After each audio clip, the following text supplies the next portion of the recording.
আজকের ফটোশপ ক্লাসে আমরা দেখব সার্কুলার ফটো স্ট্রেস ইফেক্ট কিভাবে তৈরি করতে হয়। ঠিক এরকম একটি সার্কুলার স্ট্রেস ফটো ইফেক্ট আমরা আসলে কিভাবে তৈরি করতে পারি আজকের ক্লাসে ঠিক এটি দেখব। ঠিক আমরা এরকম একটি ডিজাইন তৈরি করব আজকের ক্লাসে। তো এইরকম একটি ডিজাইন তৈরি করার জন্য প্রথমে আমাদের দরকার হবে একটি পিএনজি ছবি, যে পিএনজি ফরম্যাটে থাকবে।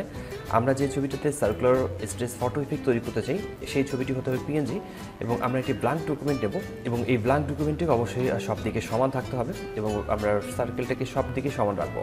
আমাদের এখানে যে ছবিটি আছে এই ছবিটিকে ড্র্যাগ করে আমরা ঠিক এই ব্ল্যাঙ্ক ডকুমেন্টে নিয়ে আসবো এবং কন্ট্রোল টি প্রেস করে ফ্রি ট্রান্সফর্ম টুল সিলেক্ট করে আমি ছবিটিকে অ্যাডজাস্ট করে বসিয়ে নেব।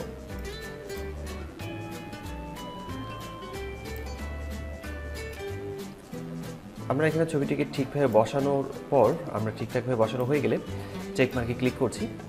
এরপরে কাজ হচ্ছে আমাদের রেক্ট্যাঙ্গেল টুল সিলেক্ট করা। আমরা এখান থেকে রেক্ট্যাঙ্গেল টুল সিলেক্ট করছি এবং আমি ছবিটিকে জুম করে নেওয়ার পর আমি এখান থেকে একটু ড্র্যাগ করে নেব ঠিক এভাবে, এবং কন্ট্রোল জে প্রেস করে এটাকে একটু কপি করে নেব।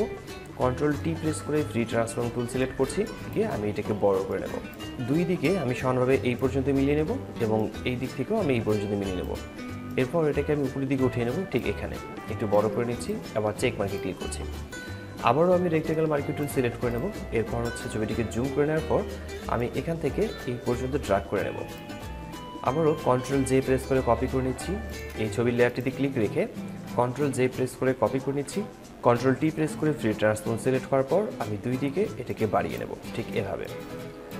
এরপর ছোট করে আমরা ঠিক এই পর্যন্ত এই কর্নার পর্যন্ত নিয়ে আসবো এবং এখান থেকে এই পর্যন্ত সিলেক্ট করে নেব। এরপর আমরা এটিকে উপরের দিকে রাখছি আর এর সাইজটিকে একটু বড় করে নেব। এর সাইজটিকে একটু বড় করে নেওয়ার পর চেক মার্কে ক্লিক করছি। এরপর আমরা এই উপরের লেয়ার দুইটিকে ক্লিক করব, কন্ট্রোল চেপে ধরে ই প্রেস করে একে আমরা মার্জ করে নেব, অথবা এখানে রাইট বাটন ক্লিক করেও মার্জ করে নেওয়া যাবে। এরপর আমরা এই লেয়ারটিতে ক্লিক রেখে আমরা এখানে ক্লিক রেখে ফিল্টারে ক্লিক করছি। ফিল্টারে ক্লিক করার পর আমরা এখান থেকে ডিস্টর্টে ক্লিক করব। আমরা এই ডিস্টর্ট থেকে পোলার কোঅর্ডিনেটস এখানে ক্লিক করছি। এখানে ক্লিক করার পর ওকে লেখাতে ক্লিক করব। এটা রাউন্ড হয়ে গেছে। কন্ট্রোল টি প্রেস করে ফ্রি ট্রান্সফর্ম টুল সিলেক্ট করছি এবং আমরা একে বড় করে নেব ঠিক এভাবে।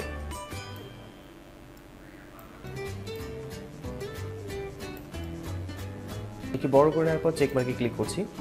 এরপর এই ছবি যে লেয়ারটি আছে একে আমরা উপরের দিকে রাখবো এবং উপরের লেয়ারটিকে নিচের দিকে রাখবো। মুভ টুলসে ক্লিক করছি, ছবিটিকে অ্যাডজাস্ট করে বসিয়ে নেব।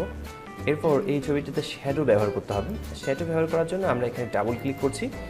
ডাবল ক্লিক করার পর ব্লেন্ডিং অপশনটি চালু হবে। এখান থেকে আমরা ড্রপ শ্যাডোতে ক্লিক করব। এরপর এখান থেকে আমরা রাখছি নর্মালে।